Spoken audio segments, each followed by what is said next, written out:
When did you learn to drive? Before I could explain, Mrs. X and Grace jumped through the window. Surrender, you big loser! We won! Asher got so scared he dropped his milkshake on the floor. Grace lunged at me, slipped on Asher's milkshake, and lost her balance. I grabbed her, shoved her into a closet, and locked the door. Then Mrs. X grabbed Asher.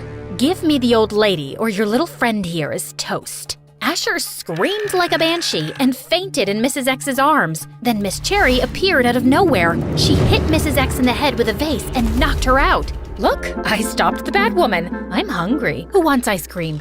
Mr. X and the police arrived later and took Grace and Mrs. X off to jail. Mr. X had been captured by one of Mrs. X's associates and tied to a tree on the side of the road, but he cut his way out and ran all the way home. Asher didn't speak to me for weeks after the incident, but I convinced him to meet me on the roof at school. I can't believe you lied to me all these years. I wanted to protect you. I'd never be able to forgive myself if I ever put you in danger. You're my best friend, and so much more. What do you mean, more? A lot more. I like you, dummy. Asher leaned in for a kiss. I couldn't help but giggle. I was so nervous. What's so funny? I've never kissed a boy before. I've never met a real-life vigilante.